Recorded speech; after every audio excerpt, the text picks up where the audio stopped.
and my camera isn't working. How is that? Hold on. Let's see if we can get this working. My goodness. Here we go. Every once in a while that happens. Hello, everyone. I hope you are doing well. I've had somewhat of a streaming break, but I'm back with some history. Later on this week, there will be some more in-depth. There's some like weird shadows going on. Do you see them? Like I got, what do I got? Just like shit on my eyes from our hike. We went hiking earlier today. Anyway, there will be some more in-depth shows coming this week. As I said, I promised I was going to be doing a brief rebuttal. I don't even know if rebuttal's the right word, but brief response to that complete pile of propaganda put out by the CLC called the report card. I'm going to do a report card on the report card, and the teaser is their report card gets an F from the teacher. But also, and hopefully I'll still be able to get these videos, is I wanted to do some critiques of a couple Michael Knowles videos. However, from what I've heard, the Daily Wire has had the YouTube censorship hammer come down on them. And while I disagree with the Daily Wire, let's see if I can get my Lady Liberty in here. I don't think I can. Here she is, though. She's very pretty. Yeah, not even over here. Would she show up over here? Yeah, I think. Yeah, but then I've got my... But there you go. Next to Bunchy. Bunchy's running next to Lady Liberty. There we go. Anyway, Daily Wire has had a bunch of their videos taken down. While I don't agree with them, the YouTube censorship is completely out of control. But let's do the YouTube thing or the streamer thing, whatever we want to call it. I would really appreciate it if you would subscribe, like, and share this video. Most importantly, subscribe. It does help the algorithm. But go over to Rumble as well, because I have a feeling my YouTube days are probably numbered. You can see the writing on the wall, even though I'm not nearly as controversial as some of those other hosts. I do not hesitate to say my true opinions. So I'd like to, have Rumble to easily fall back on if and when that time comes. Also, please follow me on, let's get rid of that one. Whoops, didn't want to, hold on. Right there. There we go. Please follow me on Twitter. Twitter right now is pretty exciting. Karen Ann Harlos. And last but certainly not least, I would truly appreciate your support on Patreon.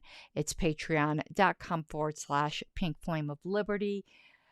This show survives through having voluntary patrons, and isn't that the libertarian way?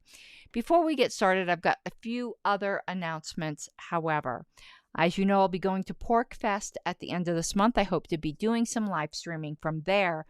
But more excitingly, well, not more excitingly, because Pork Fest is pretty damn exciting. But let's just say another exciting thing, as far as I am concerned, is voting is open for the convention theme contest for the Libertarian Party. Right now, I think I'm going all in for Become Ungovernable. There were multiple great themes, but that one is in second place right now, and that's what I'm getting behind. I think the meme opportunities and the logo opportunities. I also thought Liberty Uprising was very good, but what has pulled out ahead is Become Ungovernable. My hair is super bright today. So I would really encourage you to go to lp.org. It is the very first of the banners. Click on that and put some money towards your favorite theme, even if it's not Become Ungovernable. But I really hope it's Become Ungovernable. But it's of any amount. So we would really, really appreciate your support. And it's a fun way to make sure we have a decent theme. And as a member of the Convention Oversight Committee, I'm not a voting member, but I do have some influence. I promise you that we will not mangle the logo into something that's completely incomprehensible to the theme, like the last Convention Oversight Committee did with Liberty Unmasked, where they turned it into the Phantom of the Opera.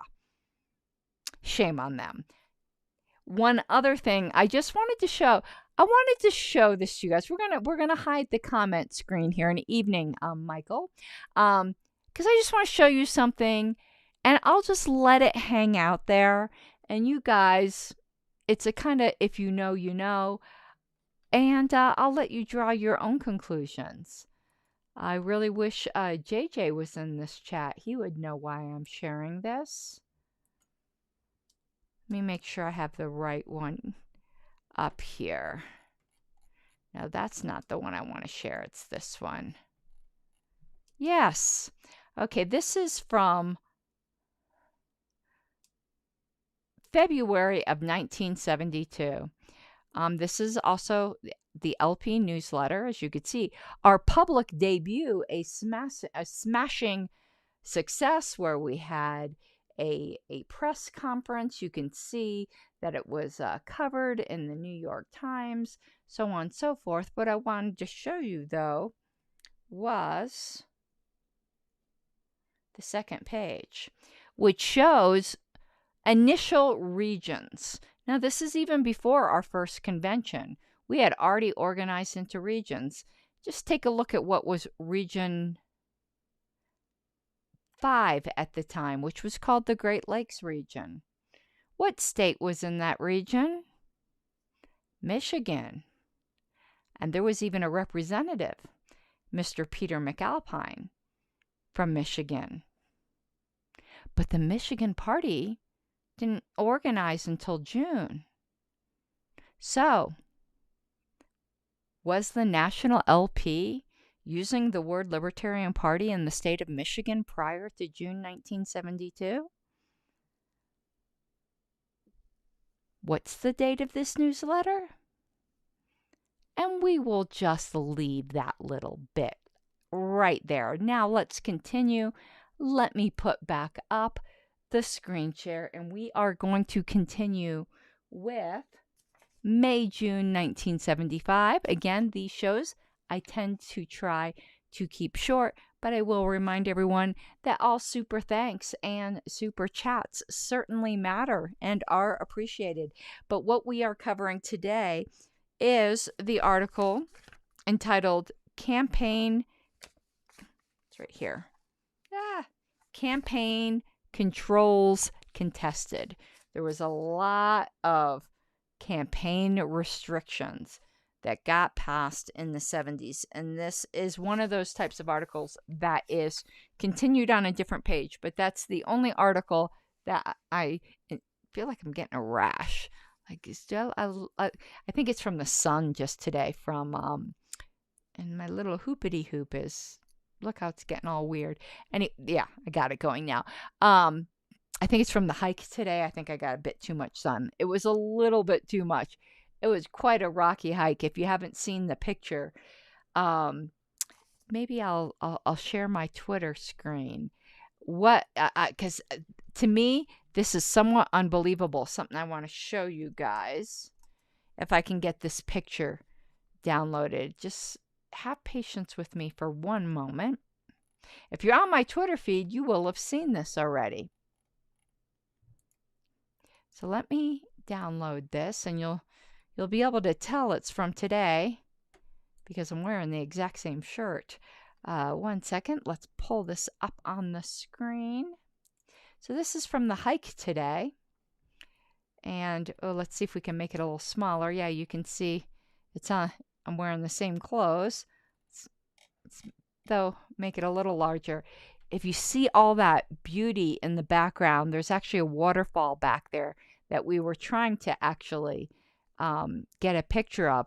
But this valley is like 2 seconds away from my house. And I live in like suburbia, but there's just this wonderful oasis of nature that is literally right up the street from my house. I've shared a lot of pictures from this before, but you would think I was up in the mountains. But this is, again, right up the street from my house, and we've had so much rain that the greenery has just been wonderful. So I figured I would share that with you. Okay, let's go on to the article, shall we? If you notice, I don't have my sangria.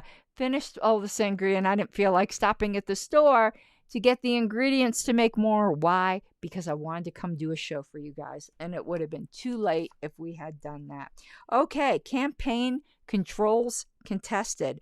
The LP and other plaintiffs submit legal arguments. Washington, D.C.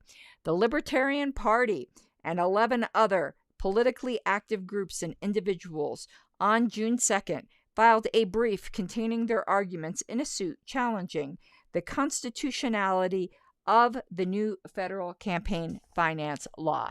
God, and there's another article we need to get, because it says, according to the New York Times, and this is a federal court. I don't know if PACER, if you don't know what PACER is, PACER is short for Public Access to Court Electronic Records. And you can get copies of almost any case with all of the filings in PACER. But I don't know if it goes back to the 70s, but I would love to get some of these court filings and go over them. But anyway, now before the U.S. Court of Appeals is eventually expected by legal scholars to produce one of the significant Supreme Court decisions of recent decades.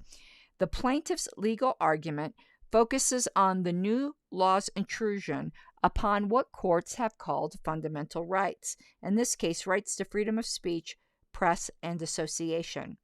According to current legal doctrine, it is constitutionally permissible to impinge directly or indirectly upon such fundamental rights only if the government shows that some compelling government interest justifies the legislation. Okay, and hello, Death. How are you today? Very deathly. I've always hated that expression. It's like the out to any infringement of your rights is that the government has some compelling interest. Well, I am sorry. Am I at least 10 minutes into the show? Because if I am, I can cuss. Yes, I am. Fuck government compelling interest. There is no government compelling interest that's more compelling than the rights of the individual. I can't make that into a short on YouTube or I will get censored. I'm wondering if I could make that, though, into a TikTok short. I think I can. I think I can, and I think I will. Compelling interest is a somewhat vague standard. Ya think? In practice, it usually means that the government must show either that its own self-preservation, how about we not do that, is threatened by what? People's rights, or that, but for the legislation, some major customary governmental activity could no longer continue. And that would just be such a shame. Yes, the sarcasm is strong with me today. In reply to the plaintiff's argument, the Justice Department, Common Cause, and other parties to the defense contend that the Constitution is not an instrument for its own subversion. My God, what a load of horse patooky. And that the enacted electoral reforms are a necessary way of preserving the democratic processes. Don't we hear that same crapola today? This is a threat to our democracy. I need one of those. I need that clip where all of those talking heads were saying that. It was like obviously so frickin' coordinated. My God. The suit by the LP and other plaintiffs challenges the campaign finance law in many areas, but the most important legal challenges fall on 6 matters: disclosure, contribution limits, independent expenditure, ceilings, public financing, and the FEC. The law's requirement of the disclosure of all contributions over $1,000 and registration of those giving smaller amounts, as you can tell, we lost this case because you do have to disclose all of this stuff, will chill the exercise of First Amendment rights, the plaintiffs argue. And we know that that has happened. I know this may seem like forever, and it doesn't matter whether you agree with this person or not. But do you remember when I think it was the CEO or president of the foundation that owns the Firefox browser was found to have given money to, was it Proposition 8 in California? And then he got fired for a political donation that was done in his own personal name on his own personal time, because all of those things have to be disclosed. It certainly does chill your rights, and it doesn't matter whether you agreed with him or not. To have your employers be able to look through your political contributions, that is freaking scary. Okay, where were we at? The threat of associational privacy has been threatened by government disclosure requirements aimed at communists and racial equality groups in the past. It is now threatened once again. The campaign law will also require that political publications like Human Events, The New Republic, The Nation, and National Review turn over subscriber lists to the FEC. My God, that is insane. I don't think that passed, did it? Maybe it did, but that's freaking that's nutty pants. My word. The regulation of expenditures also blocks the exercise of First Amendment rights. The exercise of civil liberties must, to be meaningful, rest upon economic liberty. Can I get an amen? I got an amen. Thank you. The plaintiff's brief quotes Justice William Douglas on this point. No one would seriously contend that a limitation on the expenditure of money to print a newspaper would not deprive the publisher of freedom of the press. He's got a point. Under the enacted limits on independent expenditures, no person or group acting independently of a candidate or official political committee can spend more than $1,000 per year advocating the election or defeat of a candidate. This, the plaintiffs contend, is a direct and obvious infringement of free speech rights of independent political actors, and also the right to spend their money as they wish. One of the leading congressional Republican advocates of campaign finance controls admitted as much when he said that the measure allows every individual $1,000 worth of free speech. And lightning didn't come down from the sky and strike him. How far we have fallen. Yet such efforts to equalize the means of political communication are clearly doomed to come into conflict with the realities of life. As Washington columnist David Broder has pointed out, legislation that cuts down the dollar influence on politics automatically enhances the influence of those who can provide manpower or publicity. The brief cites the findings of economist Lester Telser, showing that a high level of advertising accompanies major launchings of new brands or products. The newcomer obtains more value out of his initial spending than the familiar product does by spending an equal amount on advertising. Similarly, in politics, a low limit on expenditure will generally work to the advantage of incumbents and discriminate against challengers. The brief points out how the limits on candidate expenditures constitute an abridgment of the freedom of the press.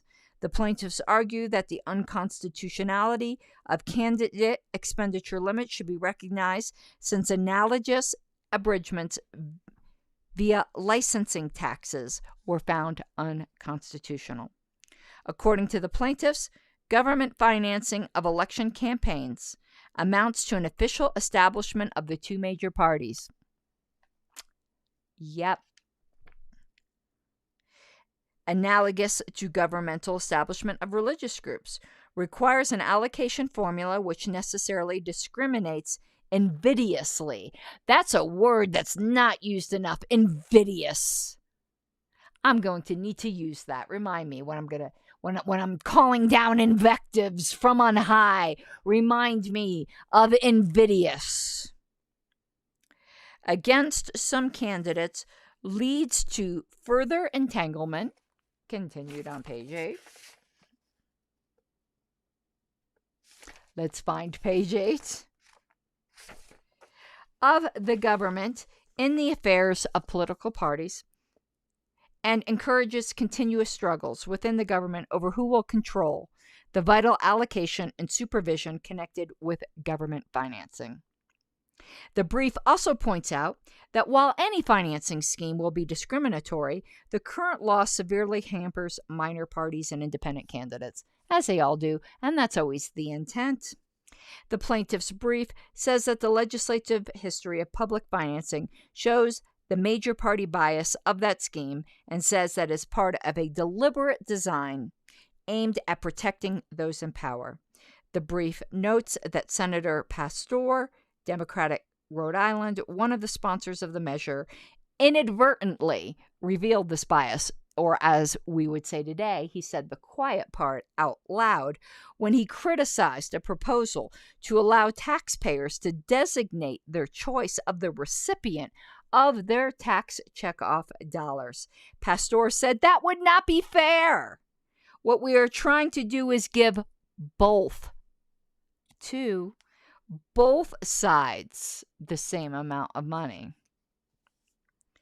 The suit challenges the Federal Election Commission on the ground that its operations violate the separation of powers between Congress and the executive branch as set forth in the Constitution. It also points out that wide discretion is given to the Commission, an agency dominated by many of the very interests it is supposed to regulate speech, while appointment provisions place Commission membership in the control of the major party leadership in Congress. The Commission looks like a vehicle whereby government officials can silence criticism of them and their activities. The Justice Department agrees with the plaintiffs that the Federal Election Commission violates the separation of powers. However, the Commission itself, in a separate brief, says that previous examples of shared legislative executive power provide a precedent for the Commission's format. That is why you do not let the camel's nose under the tent, because then it will be used to excuse greater infringements of powers. I can remember people laugh, like they laugh at that. Oh my God, libertarians, they get all lathered up over driver's license. Well, what was the analogy that was used for vaccine passports? Well, you already have to show some kind of card to do some things. Don't hear you complaining about driver's licenses, so why are you complaining about this? Well, guess what, sweetheart? I had always complained about driver's licenses too. And that's why you don't give them a frickin' inch. If the Federal Election Commission is struck down as unconstitutional, as appears likely, they were obviously way too hopeful. After the Justice Department's newly declared position, the campaign finance controls will be without an enforcement mechanism, as you can tell. I mean, we may have won some points on this, but we obviously lost the major points.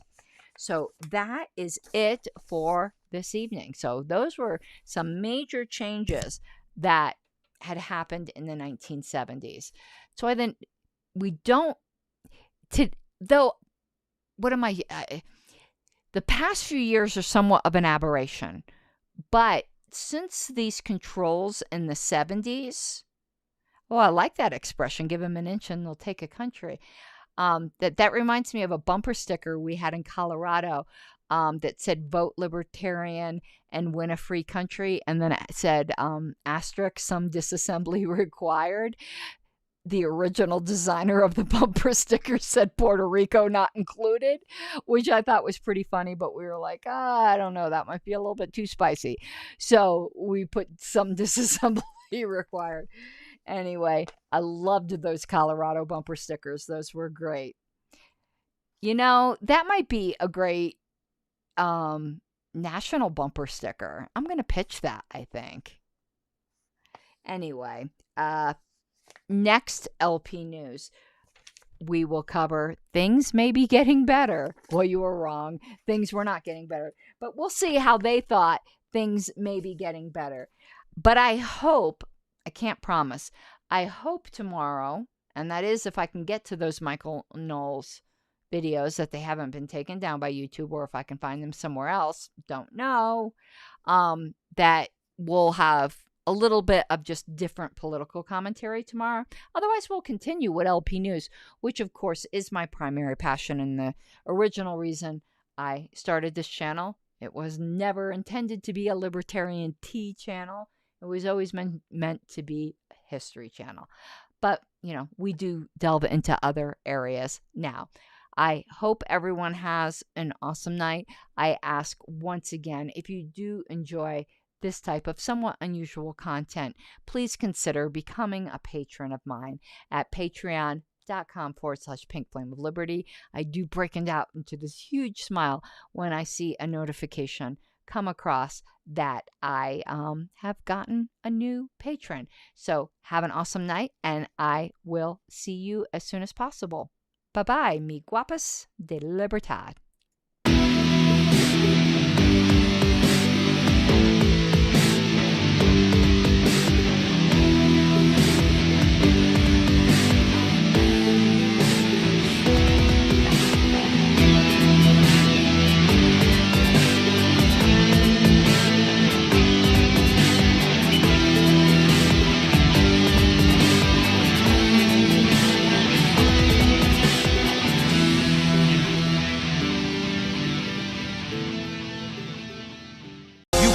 What you're given, that's how we live it. Don't be mad at the system, it's simply how we've existed. I hear a lot of people talking like they politicians, or choose to be an accountant because it's safe in the business, not because they want to